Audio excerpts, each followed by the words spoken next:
नमस्कार, मैं हूं आपके साथ अंकिता पाल। बुलेटिन की शुरुआत करते हैं। बीज एवं खाद उपलब्धता के संबंध में कृषि मंत्री सूर्य प्रताप शाही ने प्रेस कॉन्फ्रेंस की। उन्होंने आगे क्या कुछ कहा, आपको सुनाते हैं।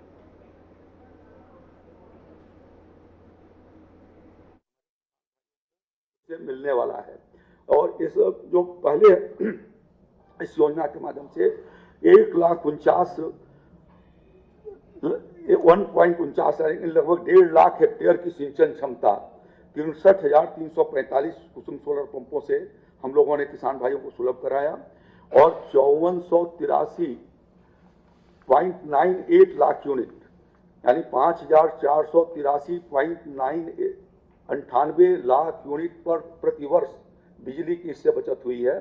1,26,000 metric ton 1,26 lakh metric ton carbon उत्सर्जन में कमी हुई और डीजल पंप सेट जो डीजल कंजम्पशन कर रहा था उसमें 877.50 लाख लीटर डीजल की बचत हुई है। तो एक तरीके से यह योजना नेशनल प्रॉपर्टी को और पर्यावरण को बनाए जाने की दृष्टि से भी यह महत्वपूर्ण होगी और हमारा यह प्रयास होगा कि हम लोग कोशिश करेंगे कि किसान भाई इस योजना के भीतर बढ़ चढ़ करके हिस्सेदारी बताएंगे और इसका लाभ वो उठा सकेंगे। एक दूसरा वो आपके सामने आया ही होगा और समाचार पत्रों में आ चुका है कि आज के कैबिनेट ने किसान भाइयों को इस साल के पेराई सीजन के लिए 30 रुपए प्रति कुंटल गन्ना मूल्य बढ़ाए जाने का फैसला किया है। जो गन्ना मूल्य की जो अगैती प्रजाति है अब वो 370 से होकर के 400 हो जाएगी और सामान्य प्रजाति 360 से बढ़कर के 390 हो जाएगी। तो इसके लिए मैं आदरणीय मुख्यमंत्री जी को अपनी ओर से किसान और कृषि विभाग की ओर से उनको आभार प्रकट करता हूं और किसान भाइयों को बधाई देता हूं। जो आज मैंने जो प्रेस कॉन्फ्रेंस रखा था वह मुख्य रूप से 2 विषयों के लिए रखा था कि आपको फर्टिलाइजर की स्थिति से मैं आपको अवगत करा सकूं और वर्तमान स्थिति के बारे में आपको जानकारी दे सकूं। इस समय हमारे पास डीएपी 3,76,000 मेट्रिक टन आज की तारीख में उत्तर प्रदेश के भीतर है। एनपीके 3,94,000 मेट्रिक टन है। एसएसपी 2,65,000 मेट्रिक टन है और एमओपी 81,000 मेट्रिक टन है। यूरिया 12,59,000 मेट्रिक टन है। गत वर्ष जो है वो डीएपी आज की तारीख में 1,78,000 मेट्रिक टन थी, जिससे की तुलना में लगभग 2 गुना से ज्यादा हमारे पास इस समय डीएपी उपलब्ध है।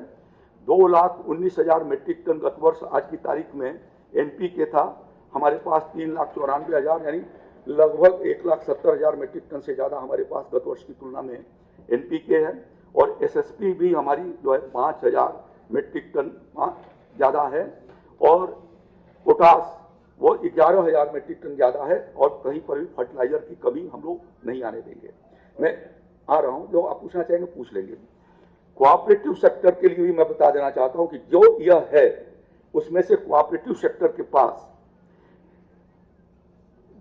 डीएपी पैक्स सोसाइटियों पर डीएपी 45,846 मेट्रिक टन है। 7,000 पैक्स सोसाइटियों में जो वो रनिंग पॉइंट में रहते हैं कि आज खत्म हुआ फिर उनको भेज दिया जाता है। 45,846 मेट्रिक टन पैक्स सोसाइटी पर डीएपी है। 81,031 मेट्रिक टन वेयर हाउस में है जो प्री पोस्टिंग में है और मूवमेंट के भीतर यानी गोदाम से और पैक्स के बीच में 9,643 मेट्रिक टन है।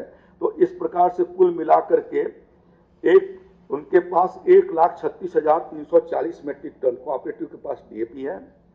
एनपीके उनके पास 82,333 मेट्रिक टन है, जिसमें पैक्स सोसाइटी के पास 38,723 मेट्रिक टन और वेयर हाउस में 38,013 मेट्रिक टन और ट्रांजिट में 5,597 मेट्रिक टन डीएपी है।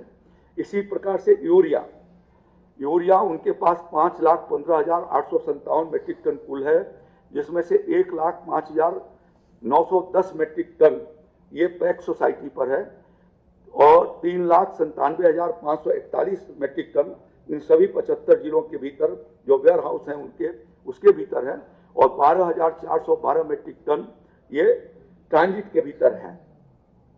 पिछले जो 1 तारीख से लेकर के 12 तारीख का जो ट्रेंड है वो भी आपको बताता हूं मैं। कि जो लोग ये कहते हैं कि फर्टिलाइजर नहीं उपलब्ध है और वो कोशिश करते हैं झूठ और फरेब के द्वारा लोगों को गुमराह करने का, मैं जब ये आज की वर्तमान स्थिति बता दूंगा तो उनके जमाने की बात बताऊंगा कि उनके जमाने में क्या स्टेटस था।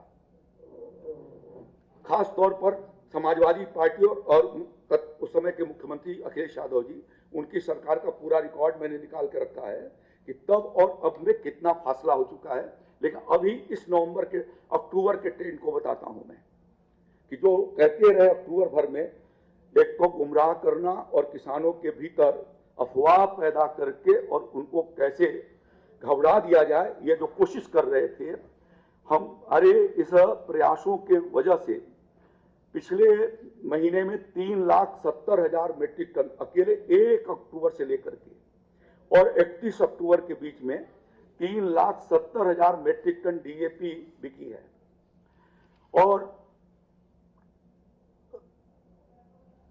2,02,000 मीट्रिक टन एनपीके बिका है और 2,40,000 मीट्रिक टन यूरिया उठी है।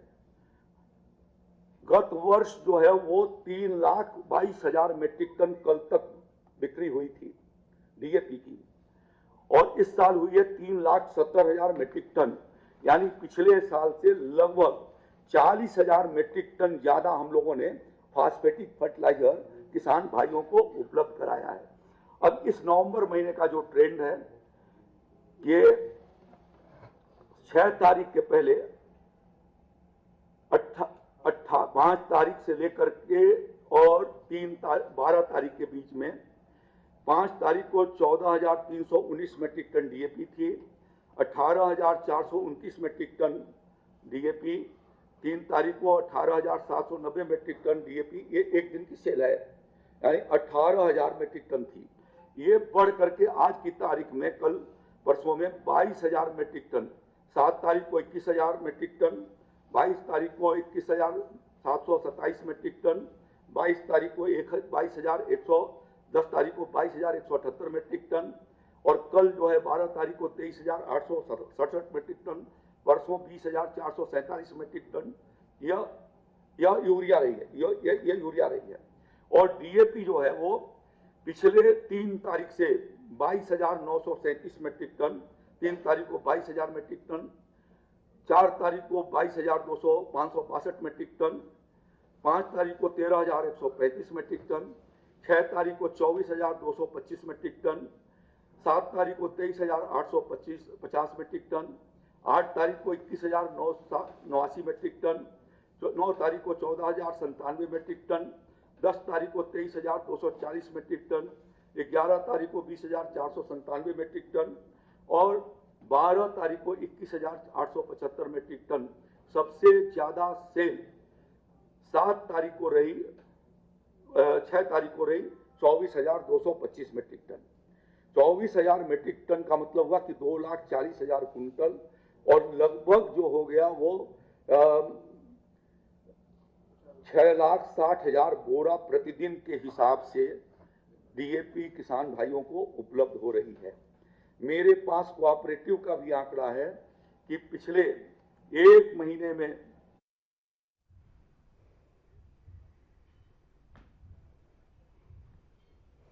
बिहार विधानसभा चुनाव में सीएम योगी का जलवा देखने को मिला है। सीएम योगी की प्रचार वाली सीटों पर एनडीए ने जीत दर्ज की है। सीएम योगी ने 31 सीटों पर प्रचार किया था। जानकारी के मुताबिक सीएम योगी ने 10 दिनों में 31 रैलियां और 1 रोड शो किया। इस दौरान उन्होंने बीजेपी, जेडीयू, आरएलजेपी, हम और राष्ट्रीय लोक मोर्चा के कुल 43 प्रत्याशियों के समर्थन में वोट मांगे।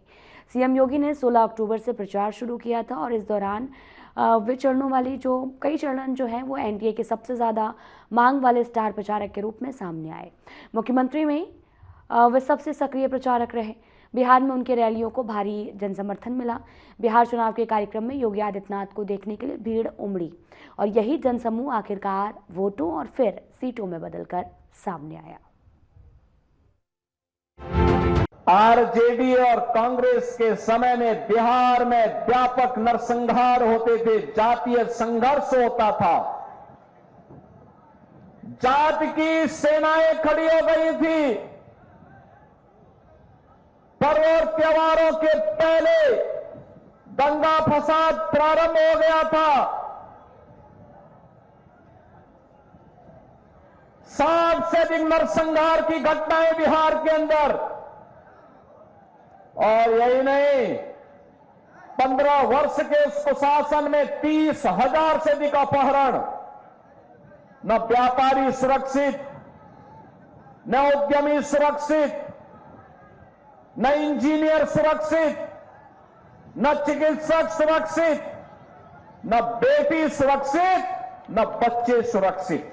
ये थी आरजेडी की सरकार की पहचान। न नौजवानों के लिए नौकरी, और न गरीबों के लिए राशन। गरीब को क्या राशन देते, ये तो पशुओं का चारा भी खा गए थे।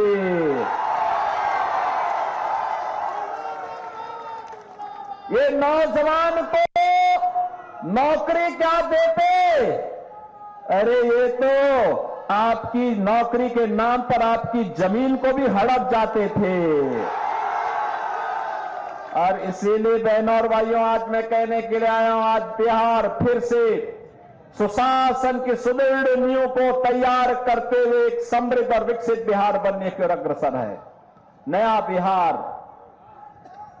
प्रधानमंत्री मोदी जी का मार्गदर्शन है, नीतीश बाबू का नेतृत्व है। आज बिहार रोड की कनेक्टिविटी है, आज बिहार में रेल की कनेक्टिविटी है, एयर कनेक्टिविटी है। आज बिहार के अंदर इनलैंड वाटरवे की सुविधा है, मेट्रो का भी संचालन होने लग गया है। आज बिहार के अंदर आईआईटी है, एनआईटी है, आईआईएम है, एम्स है, इंजीनियरिंग कॉलेजेस की श्रृंखला है। अब बिहार में मेडिकल कॉलेजेस भी बड़ी संख्या में बन करके तैयार हो गए हैं।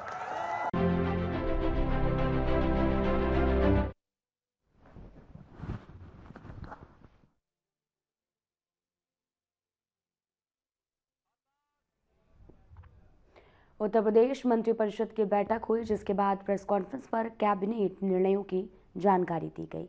क्या कुछ कहा, आपको सुनाते हैं। दो प्रस्ताव अनौपचारिक रूप से रखे गए। एक, भारतीय महिला क्रिकेट टीम की विक्ट्री के लिए हम उनको बधाई देते हैं। उत्तर प्रदेश की एक दीप्ति शर्मा जी जो डिप्टी एसपी है, वो भी उसकी वो थी प्रतिभागी, हम उनको भी विशेष रूप से बधाई देते हैं। पहली बार भारतीय महिला क्रिकेट टीम ने जो जीत हासिल की है। दूसरा विषय, जो दिल्ली में आतंकवादी घटना हुई उसकी निंदा के उसके संबंध में एक मंत्रिमंडल का प्रस्ताव ये भी था कि उसकी निंदा की जाए और हर तरह से उनके परिवारों को जिन लोगों ने अपनी जान खोई या जो लोग बेचारे अभी तक बीमार हैं, अस्पतालों में हैं, उनके प्रति पूरी संवेदना व्यक्त की गई। और इसके अतिरिक्त जो मंत्रिपरिषद के समक्ष जो प्रस्ताव आज आए थे, उसमें मैं विशेष रूप से 4 प्रस्ताव के ऊपर तो मैं आपके से बात करूंगा और बाकी प्रस्तावों पर जो है वो हमारे साथी मंत्री हैं वो करेंगे। एक जी, ये 20 का हिस्सा नहीं थे, ये अलग से आए थे ये दोनों प्रस्ताव। ये अपने आप में, इसके अलावा न्याय विभाग के 2 प्रस्ताव हैं।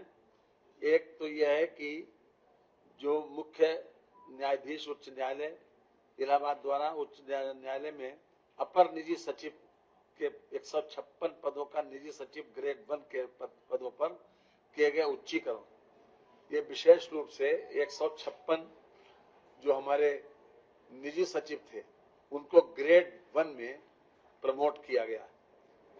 एक प्रस्ताव तो यह है, इसमें लगभग वार्षिक रूप से 10 करोड़ सालाना का व्यवहार सरकार के ऊपर आएगा, 10 करोड़ रुपए। अभी तक जो किराए का अभी तक रजिस्ट्री का प्रोविजन था उसमें स्टाम्प ड्यूटी रेट ज्यादा था, अब उसको एक तरीके से रिवीजन किया गया है और उसमें काफी छूट पहुंचाई गई। रजिस्ट्रीकरण अधिनियम 1908 की धारा 17 व 18 के प्रावधानों के अधीन 1 वर्ष की अवधि की अचल संपत्ति की किराएदारी संबंधी विलेख का रजिस्ट्रीकरण अनिवार्य नहीं है, ऐच्छिक है। इसके संबंध में काफी रिलैक्सेशन दिया गया है कि अभी तक 2 लाख रुपए तक अगर 1 साल का किराया है तो उसको मात्र 500 रुपए का रजिस्ट्री शुल्क, स्टाम्प शुल्क देना पड़ेगा 1 वर्ष के लिए, और 1 से 5 वर्ष है तो 1500 रुपए, 5 वर्ष से 10 वर्ष है तो 2000 रुपए। इसके अतिरिक्त 2 लाख 1 से लेकर अगर 6 लाख रुपए तक का किराया है तो उसके लिए स्टाम्प शुल्क 1500 रुपए है अगर 1 वर्ष के लिए है, और अगर 1 वर्ष से 5 वर्ष का है तो 4500 रुपए है, 5 वर्ष से 10 वर्ष के लिए है तो 7500 रुपए।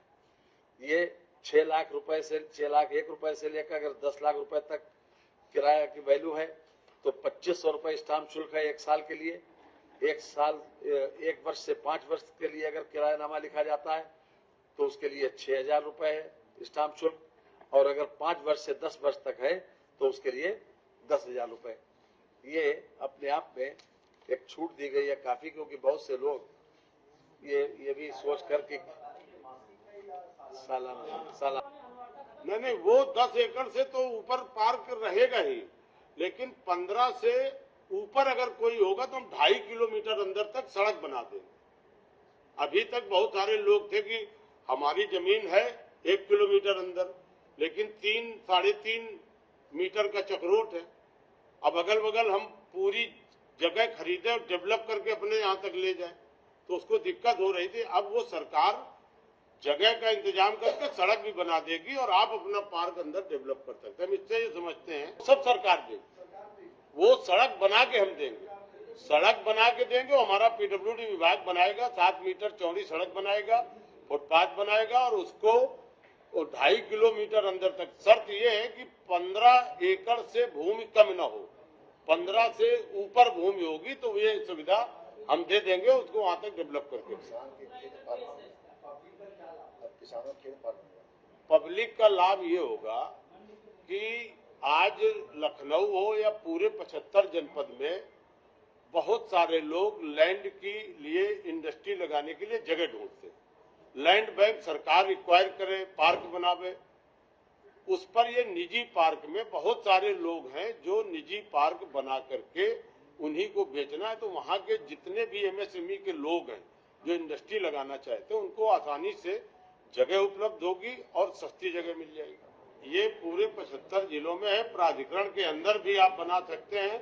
आप जब प्लस पार्क के बनाने के लिए आएंगे, जगह लेंगे 15 एकड़, अगर ये कह के आएंगे सरकार से कि हम प्लस पार्क बना रहे हैं तो जो 15 एकड़ जगह खरीदेंगे उसकी 100% स्टैंप ड्यूटी छूट होगी।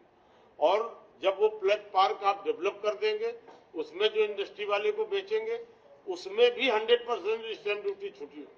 और प्लस पार्क में 50 लाख रुपए प्रति एकड़ हम आपको 1% टोकन मनी पर डेवलप करने के लिए ब्याज देंगे, मतलब धन देंगे।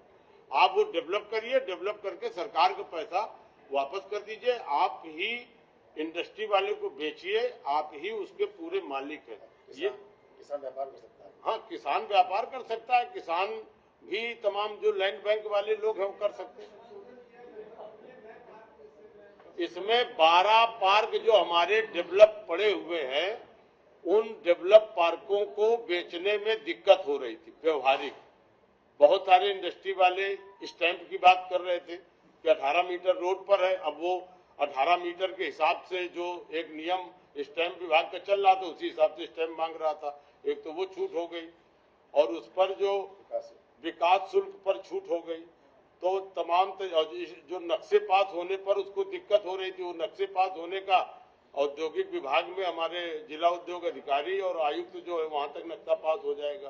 तो ये बड़े अमेंडमेंट किए गए। हम इससे समझते हैं कि उत्तर प्रदेश में एक बड़ा लैंड बैंक तैयार होगा और एमएसएमई के क्षेत्र में बहुत सारे लोगों की ये डिमांड थी और बड़े प्रयास से ये काम किया गया है। क्योंकि अब ये इसीलिए अनिवार्यता की गई है कि अगर 15 एकड़ से 50 एकड़ तक भूमि होगी तो 2.5 किलोमीटर सड़क बनाने का मतलब है प्राइवेट आदमी तो बना ही नहीं सकता। हम अगल बगल की जमीन भी खरीदें, उसको पक्का भी बनावे। तो ये सुविधा सिर्फ इसलिए दी गई है कि हमारे 75 जिलों में लैंड बैंक तैयार हो और एमएसएमई को इंडस्ट्री लगाने पे भूमि, और बस यही आज मंत्रिमंडल में प्रस्ताव पड़ा। उत्तर प्रदेश में आज के बाद से किराए पर मकान लेना, मकान देना दोनों हो जाएगा सरल। निबंधन विभाग में कहता है कि कोई भी मकान किराए पर देते हैं, दुकान किराए पर देते हैं, तो 1 साल के ऊपर चीजें हैं तो आप कराएंगे रजिस्ट्री। लोग क्या करते हैं कि वो कराते हैं केवल 11 महीने के लिए, लेकिन कई लाख चल रहे हैं मुकदमे किराएदारों के।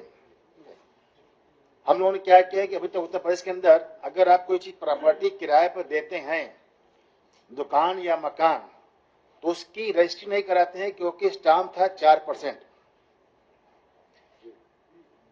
यह 4% था, आज 4% हटा दिया गया, अब कर दिया केवल 2 लाख पर 500 रुपए।